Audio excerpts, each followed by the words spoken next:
this episode of the Ritzy Travel Guide, we're splashing the cash with a close-up look at luxury cruising. And we're hoping we found a winner.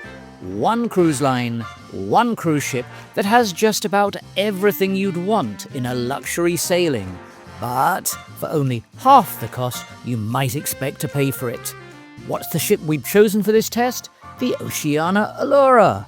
It's brand spanking new, it feels luxurious, looks luxurious, and most of all, it claims to give you all of the elegance, all of the service, and all of the indulgence you could ever ask for. But does it? Did we choose right? Is this actually the ship we've all been waiting for? Let's find out. You're watching the Ritzy Travel Guide to the brand new Oceania Allura. Welcome back to the Ritzy Travel Guide. My name is Bill, and it's great to have you along with us. This episode, we're on a mission. Find a way to travel on luxury cruise lines that gives you that special touch, gives that sense of style, but doesn't break the bank. In the cruise industry right now, at the very top, the most expensive end, you've got the likes of Regent, Silversea, and Crystal. Exceptional, yes. Fantastic experience, yes. But they can cost a small fortune, and most of us can't afford to go on them every week of the year. Is there a genuine sweet spot between the mainstream cruise lines and the really expensive ultra-luxury ones? Yes, there is, and the industry calls them the luxury cruise lines. It's a segment that promises close to top-tier elegance, but at a more budget-conscious price, and this is exactly what we're looking at today. In this luxury segment, you have a few players. There's the newcomers, such as Explora Journeys. They are the pretender to the throne, and they didn't even exist a couple of years ago. They've been making waves and really getting noticed. You also have the established player Azamara. We've sailed with them and have always enjoyed their offering. But aside from these two, there is one name that crops up time and time again when talking about luxury cruising, and that's Oceania. And just a couple of months ago, they won the coveted Cruise Critic Award for Best New Cruise Ship. Now, they have been around since 2002, and for most of their life, they've operated smaller, slightly older ships. Beautifully maintained, yes, but getting on just a bit. But this all changed a couple of years ago when they launched a brand new build, a brand new fleet. They introduced the Vista class. These are larger area with more facilities, more contemporary. The first of these two was launched in 2023, that's the Vista, and the newest, Allura here, was launched in mid-2025. So we thought it was the perfect time to take a good look at Oceania, go aboard, and give you our feedback. So in this review, we're going to take you through the look and feel of the ship, the onboard entertainment. Some people said it was a little quiet. We wanted to see how quiet.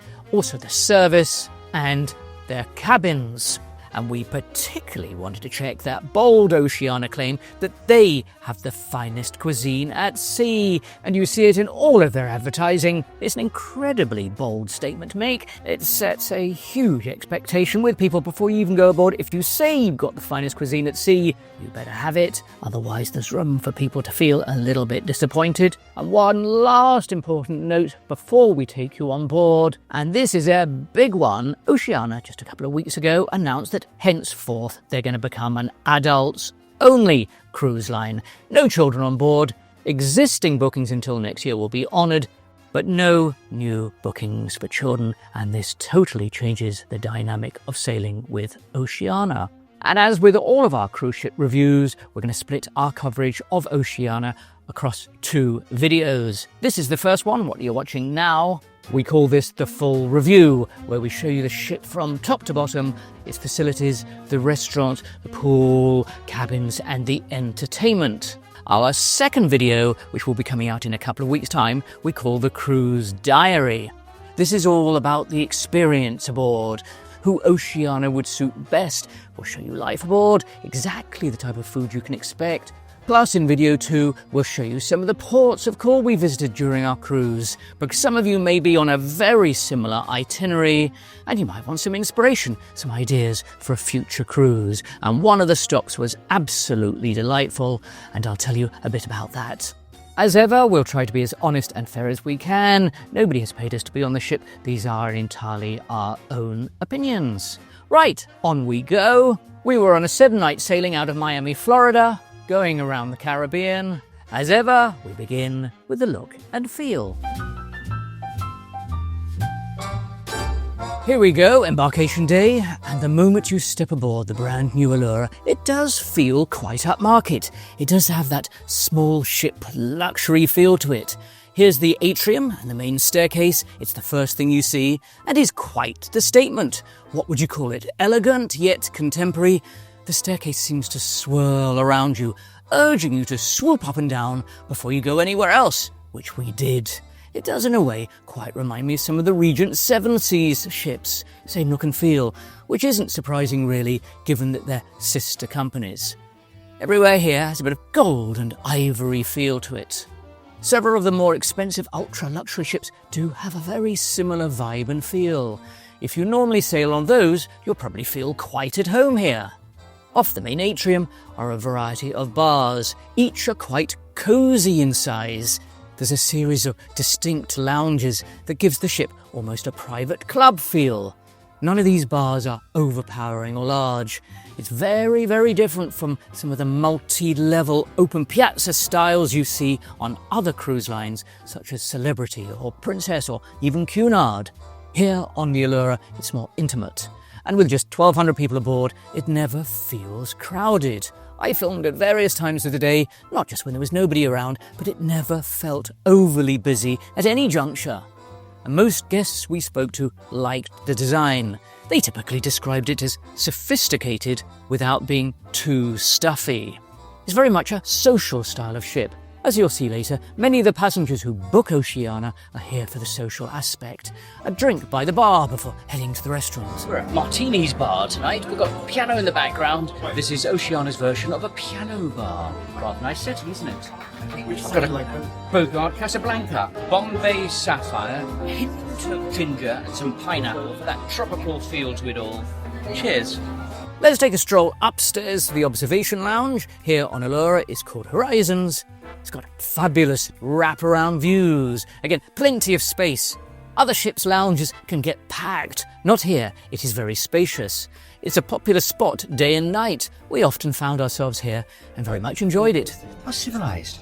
Particularly for afternoon tea. I'll show you that later, as it is very well done.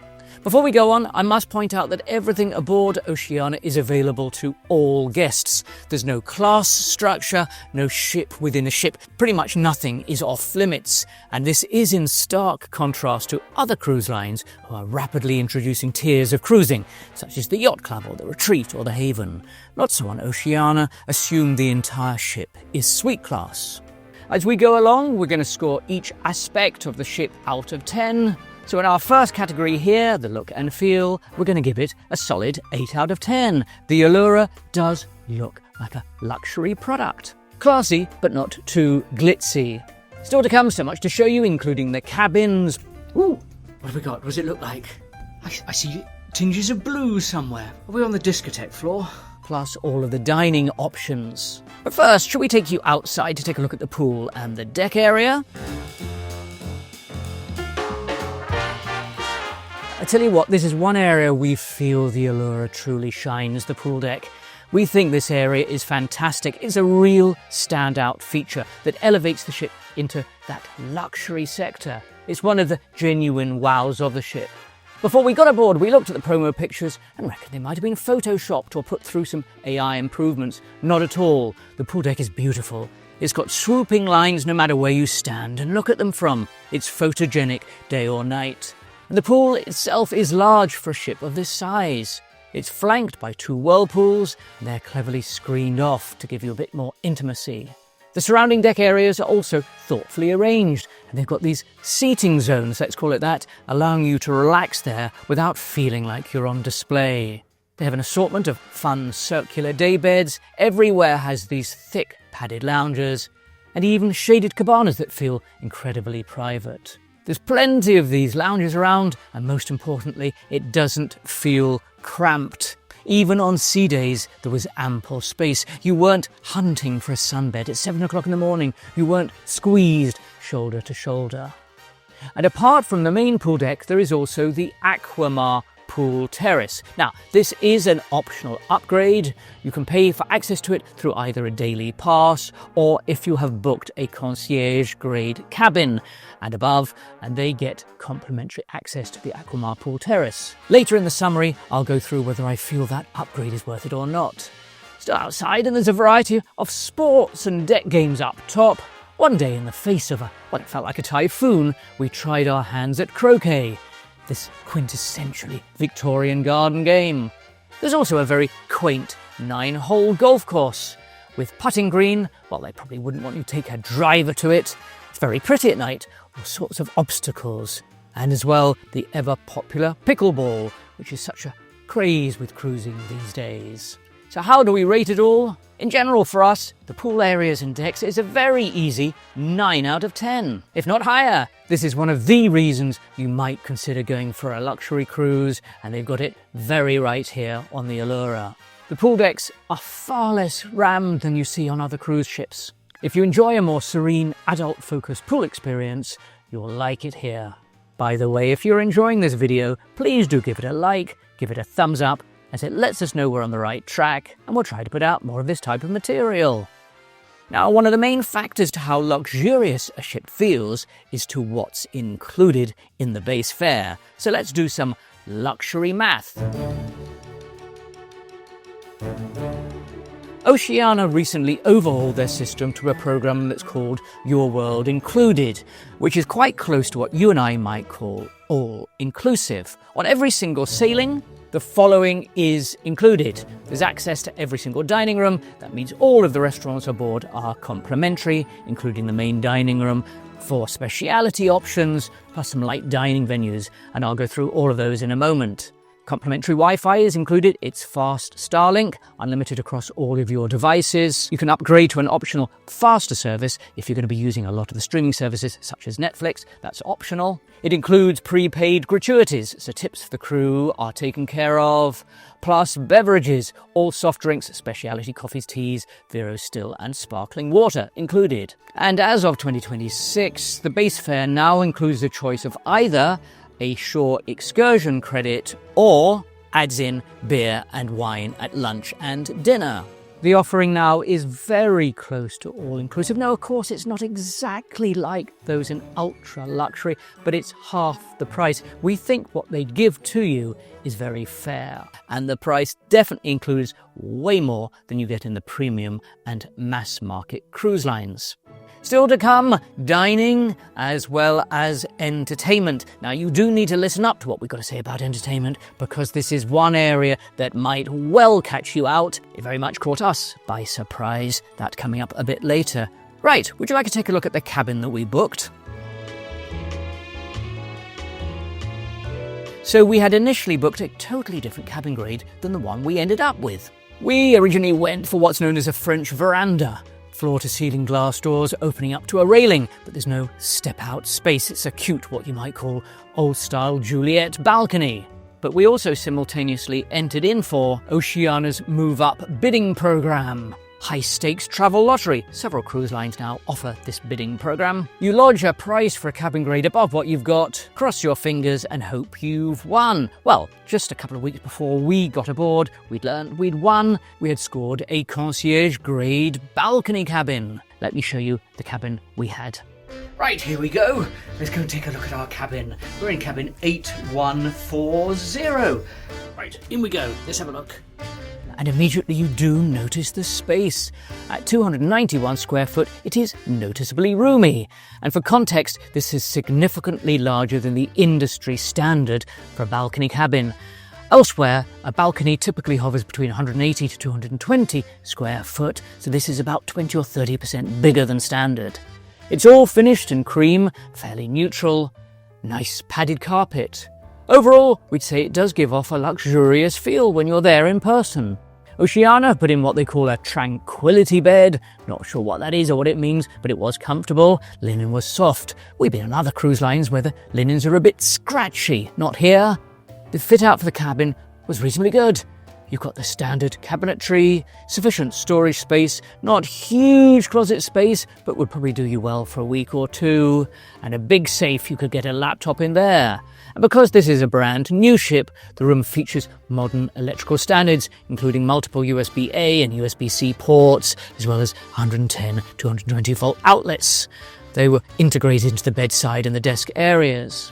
Into the bathroom, and this is spacious, actually remarkably so, certainly for the grade, because remember, this isn't a suite, it's a concierge balcony. It does feel very roomy in here. Lots of marble, and it features a walk-in rainforest shower that's noticeably bigger than those on premium lines. Storage in the bathroom is also good. Instead of small corner shelves, you've got a full-size vanity with deep drawers and a large countertop. The layout is good. I have to say, we were impressed with the bathroom. They've done a good job. Right, out to the balcony, though Oceania call it a veranda.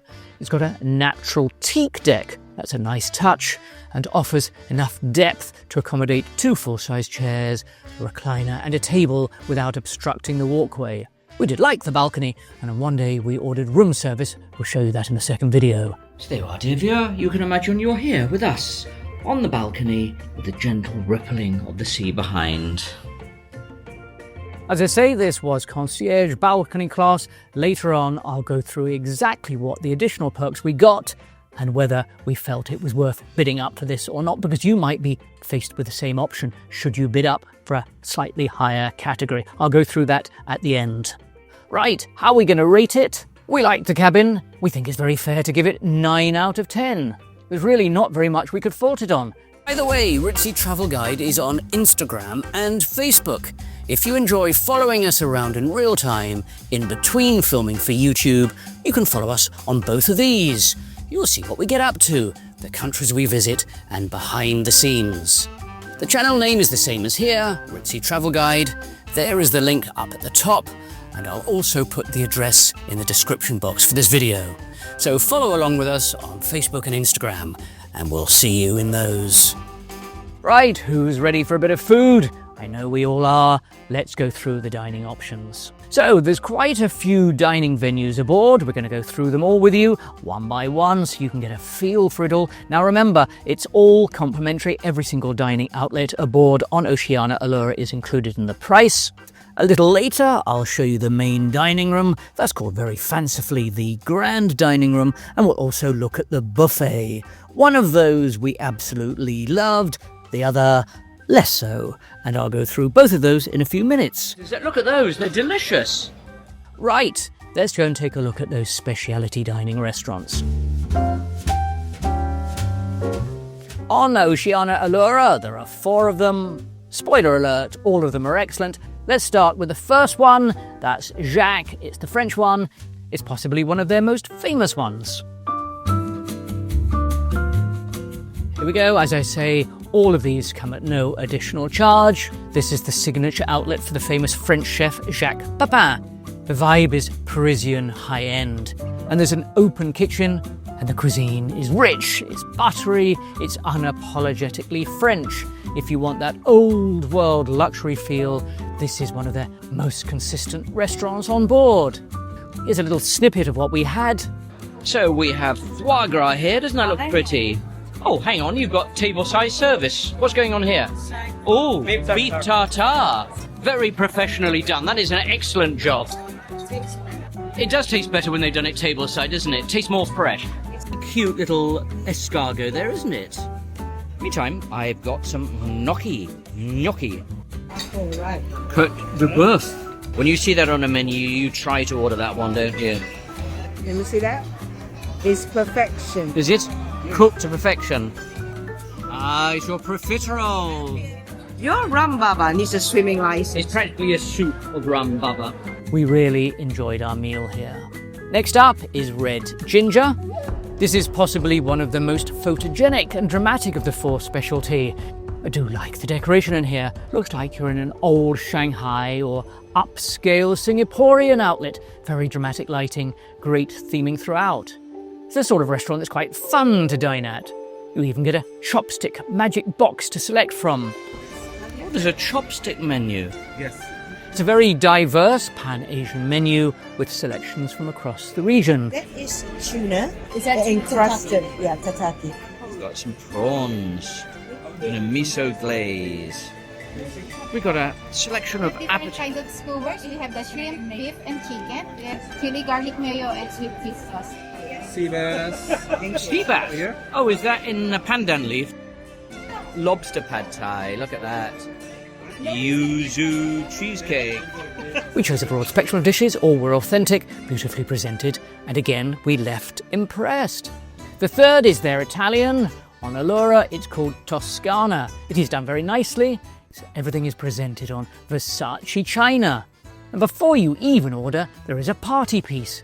With your bread along trundles not a wine sommelier, but an olive oil sommelier. Yes, indeed, with a trolley of different oils and balsamic vinegars from across Italy. Okay, choose your olive You're oil. choosing your olive oil. Choose wisely. The waiter does it all with a great flourish. We can't start the dinner without choosing our balsamic, so we have suckling pig, seafood tripino. Why not? We have a Dover sole demonstration. They're boning it by the table. He has painstakingly deboned that one. That is a master, I don't know what you call him, a deboner? In the meantime, we have a little bit of steak with a Roquefort blue cheese crust, a chocolate lava cake. I defy you to come away anything other than completely full. You won't be hungry. Finally, the last of the four is their version of a steakhouse. It's called Polo Grill. It's got a great position. It's right next door to Toscana next door with lovely views all around. I came here early in the day to film it for you because I do think the designers have done a good job in here with the interior decoration. Lots of props. It does look the part. Now, what about the food? Thankfully for us, the evening we were there, I have to say the steak was excellent. Very good. So, we have oysters Rockefeller. Look at those big, plumptious, humongous, giant, super. I see a salad trolley coming into play.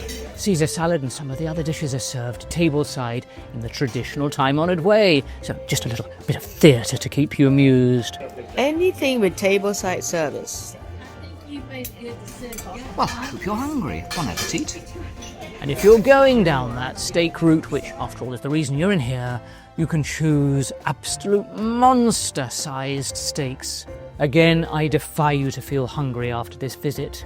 From the beginning to the end, there was a huge selection available.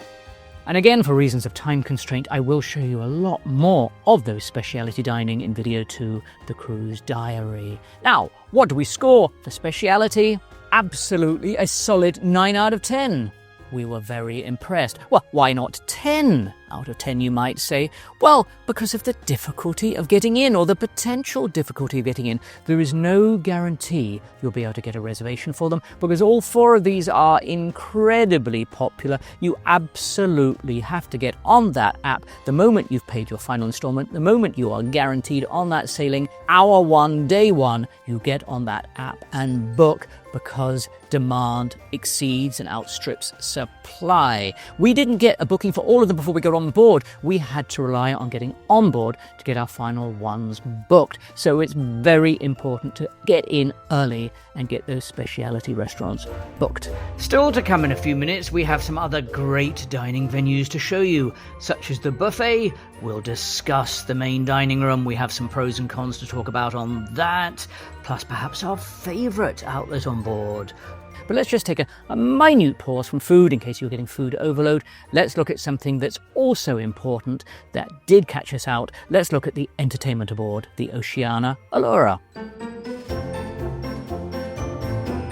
So after you've been wined and dined in the evening, you're possibly bursting at the seams, it is traditional on a cruise ship to take a wander into the theatre. So let's take a look at that first. The main theatre hosts live music, guest vocalists, some tribute performers, and some smaller scale productions. The quality is strong, I mean, they are polished performers, the shows are well presented, but the scale is intimate rather than spectacular. Now, why did I say the entertainment caught us by surprise? This may be a slight make or break for you. I'm not saying it's all, but it might be a slight decider for you. It's a lot more quiet casual than you might expect. Not to say there's anything wrong with quiet evenings aboard a ship. They do have some bands in some of the bars and public areas around the ship, but it's all quite quiet. You'll see a chamber string quartet or a trio in one section. That's all quite serious. That's quite smart. You sit there and listen to that one. And you do get some live bands in some of the other bars. But if you're coming up to Oceania from the premium sector, where some of those ships are quite buzzy, quite vibrant at night, it is quite a big difference. So take note of this one. You might say, fantastic, I don't want it noisy, I want it quiet, but just so that you're aware of the level of entertainment aboard Oceania.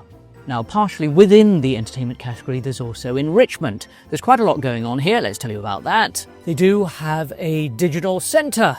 It runs a whole host of classes, giving talks about various electronic devices, photography, instruction on how to improve your skills with your phone, your iPad or your computer. Several classes, and these were very popular. Plus, they have a culinary centre. Oh yes, well, they'll teach you all manner of things. Now, this is an optional extra. This isn't included. You have to pay for it, so you can sign up for a variety of courses and immerse yourself in the world of haute cuisine. And I have to say, the Allura does have a library. It's a very pretty one. Several other cruise lines are phasing them out. Not here. It's a nice little sanctuary, a little receipt. It's not big, but it's a great place to go on sea days. It's bright, airy, and lovely views out to the sea. Slightly reminds me of the library on the new Cunard Queen Anne. A bit smaller, but similar concept. Another relaxing spot on the ship is right at the front. It's called the Horizons Lounge. It's their version of an observation lounge. Fantastic. They have one. Several ships don't anymore. And in part 2, where we have more time at our disposal, I'll show you afternoon tea. It's very well done. In fact, I think it's one of the better ones at sea. It's on every day, no matter whether you're at port or a sea day.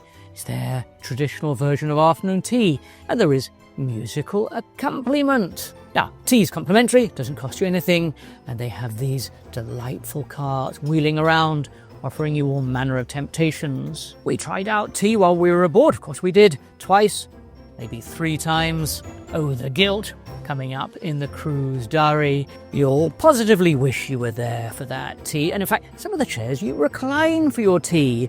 How decadent, how lazy, how indulgent. We'll show you all of that.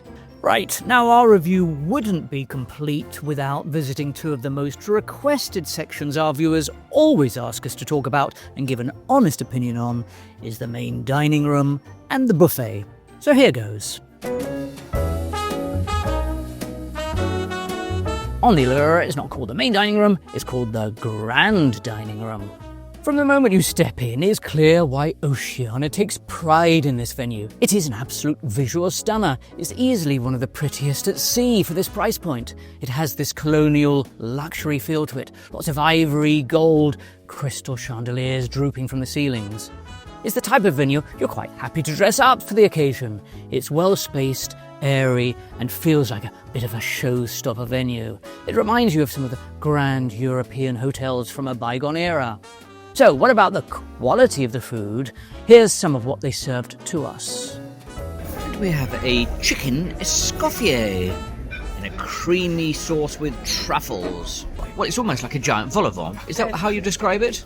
With a beautiful cream sauce. And don't forget truffles. Ah, we have some caviar. I have to say, it's very nice. The caviar's on a bed of creamy mashed potatoes in a very herby sauce. Tuna tataki. What is it? Is that sashimi?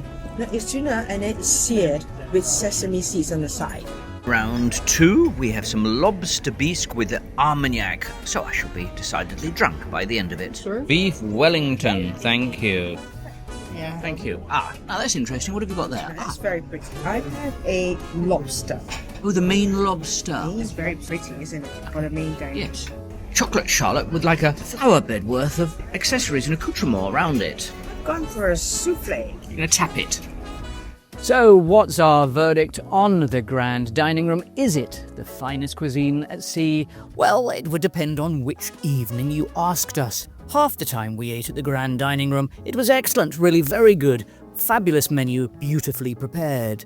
But sadly, they did have some off evenings as well, either because the menu was just a little bit uninspiring, almost as if they went to the buffet and brought something quite basic down, and one main course really wasn't good at all, struggled to have a go at it, and the dessert my wife ordered, there was something decidedly odd about it. She couldn't eat it.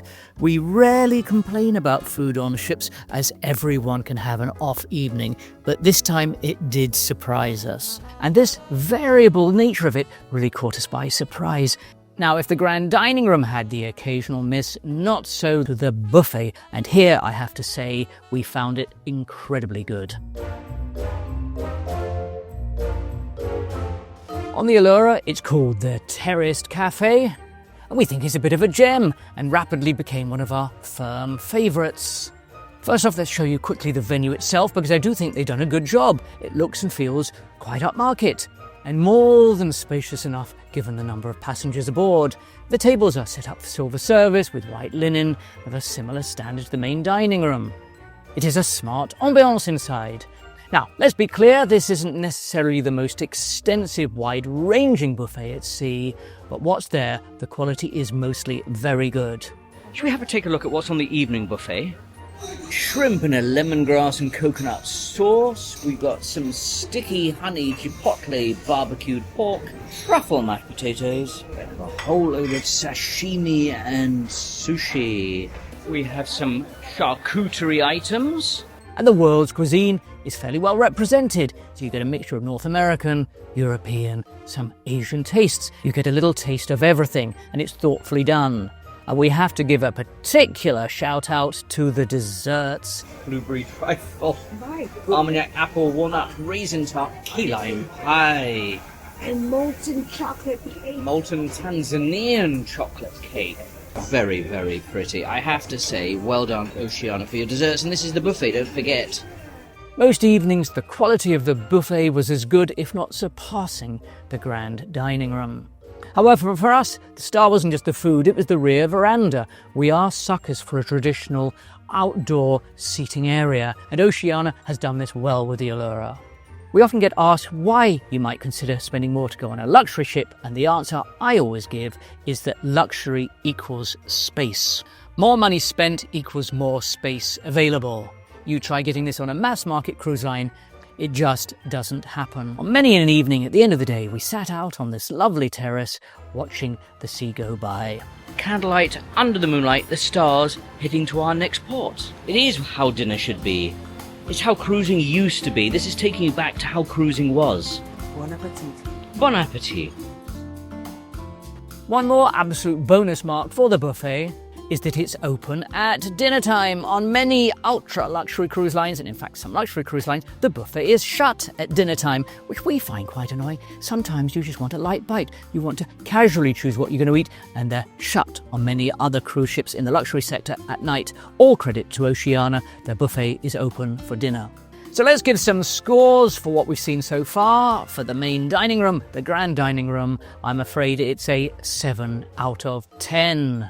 Ouch. Maybe for some other diners who went on a different sailing, you have a different answer. But for us, in all conscience, we can't vote for what other people experience. I can only score what really happened for us. I mean, today we had caviar and lobster. And yesterday, we had uncooked dough. I can only score what really happened for us, and 7 is a fair reflection of what we got in the main dining room. However, the buffet, totally different story. Let's give that a 9 out of 10. Now, apart from Speciality, there are several other casual dining options, and one of these was one of the most favourite spots on the entire ship for Mrs. Ritzy. No, I'm not talking about the gym, though that would be one of her favourites. I'm talking about the coffee bar. Known here as Baristas, it's right at the top of the ship with a fabulous 270-degree wraparound view. It's like a Manhattan penthouse at sea. Glorious outlook in all directions. And there's a lot in here, not just from the coffee counter, but an amazing bakery, and exclusive to Allura, they have a Creperie, serving authentic European-style pancakes with a dizzying array of ingredients. Day 1, hour 1 almost, what have we stumbled upon? Can I just say, the Creperie. You haven't even sailed away. Yes. And you found the most important outlet Which is? I think this is the most important room in the ship, the Creperie. There we go, look at that. Isn't that an absolute triumph? Isn't that a masterpiece? The other casual dining outlet we really enjoyed was the Aquamar Kitchen. And it was a bit of a surprise for us, because we thought it would just be health, health, health, because it is supposedly a wellness venue, but it's tasty health food. And we like the vibe in here. It looks incredibly fresh. They don't take reservations, you can just walk in, it's open for breakfast and lunch, and the food is fantastic. All sorts of cold-pressed juices, energy bowls, fantastic avocado toast. Just about something for everyone, and it's the perfect counterbalance to all those indulgent desserts you might just have had in the buffet.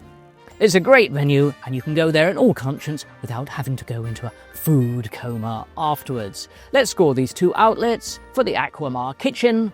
It's a strong 9 out of 10, if not more. Great health food without feeling too goody two-shoes, and Baristas, well, it has to be a 10 out of 10. Can't give it anything else. Right, it's now time for our final verdict, our summary on our cruise.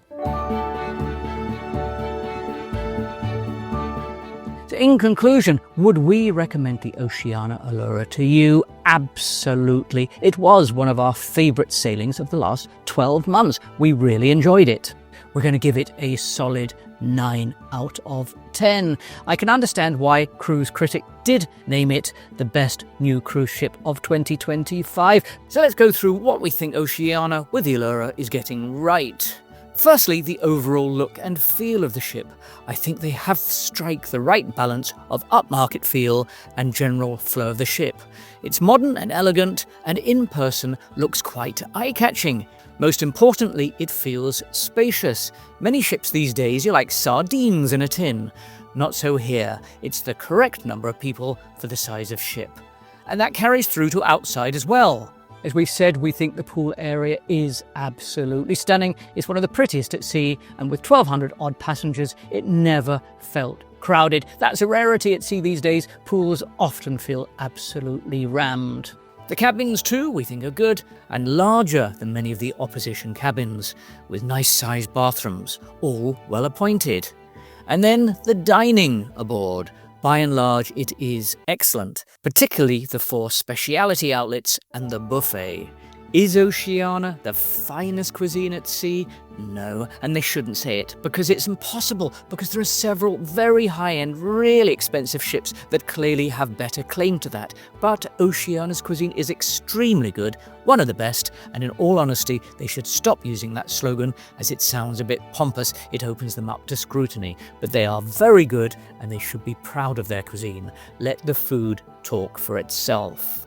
And we particularly like the size of the ship. This is a bonus point for us. When you see it here, this is when we visit Cozumel during our recent trip with the Allura. You can see all the other ships around. You look at them, they're huge, and you realize and appreciate the more compact size of a ship such as the Oceania Allura when there's just 1,200 people. To us, it is a fantastic sweet spot. When you see those other mega ships in port, it reinforces to us why we really do prefer these smaller ships. But the biggest reason we feel Oceania is doing things right is the value proposition. What's included in the fare? Because it's almost all inclusive. Not quite, but very nearly. You're getting a product that looks and feels very similar to the more expensive ultra-luxury lines, but for half the price, if not less. That, to us, is the real standout. Now, something we mentioned earlier, the cabin, let's just circle back to that one. We bid out for and won the concierge grade of cabin. Should you consider it either paying outright in the first place, just booking a concierge from day one, or bidding up for it, is it worth it? Well, let's tell you what we paid. We won at $125. That's how much additional each for 2 people, $125 each, we paid to go up to concierge. Now, I can't guarantee you will bid $125 and win it. That's the price, that was the lucky number. We paid for $125. That got us the following extras. You get a slightly more express embarkation line. Now, this is very important. It's one of the main reasons I want you to watch video 2, the cruise diary, because on that day for us, I don't know what went wrong. Either the port was having a complete meltdown, or the staff just weren't sufficient. On our embarkation day, wasn't chaos, but it certainly wasn't brilliant. You must watch video 2 to see that. But in theory, Concierge is supposed to get you around that. You're supposed to be faster. In the end, that didn't happen for us. Concierge level also gets you access to a little lounge. It's got some hot drinks and some snacks, but nothing that you couldn't get elsewhere around the ship, complimentary. You get a bottle of Prosecco on arrival in your cabin. You get 3 bags of complimentary laundry. They take it away, do it, bring it back. But one of the main reasons that you might want to consider upgrading is access to the Aquamar Spa Terrace. This is right at the front of the ship. It's normally an extra fee item, can get pricey, so it is a valuable add-on. A day pass is normally $25 to $30, so if you're going to be using this on multiple occasions, we used it certainly 3, 4, 5 days, so that's 5 times 25 or 5 times 30, depending on what they're charging. If you get it free in the concierge package, that almost pays for itself. So for us, I think the sweet spot, 125, 150, is about the right price. You should bid for that. Otherwise, just pay as you go to get into that Aquamar Terrace. So in conclusion, would we recommend the Oceania Allura to you? Absolutely. It was one of our favourite sailings of the last 12 months. We really enjoyed it. It's possibly now one of our 5 go-to cruise lines out there. But I do urge you to take a look at video 2, because for some people there's other elements we haven't covered here, and it might be the deciding factor for you. In that, we tell you who your fellow passengers might be, who you're likely going to be cruising with, and most importantly, I'm going to go through who we think Oceania would most suit from a price point. Would it suit you more if you're coming up from premium, or more if you're attempting to come down from ultra luxury, just trying to save $1 or $2 and get a very similar product? I do have a big section of that in video 2, saying who we think the ship is most suited to. Plus, in video 2, we'll show you some of the ports of call we visited during our cruise, and you might want some inspiration, some ideas for a future cruise. And one of the stops was absolutely delightful, and I'll tell you a bit about that.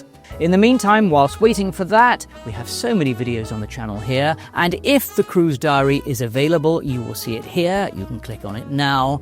Thank you so much for joining us on the Ritzy Travel Guide. It's been an absolute pleasure having you with us. We'll see you in one of these now.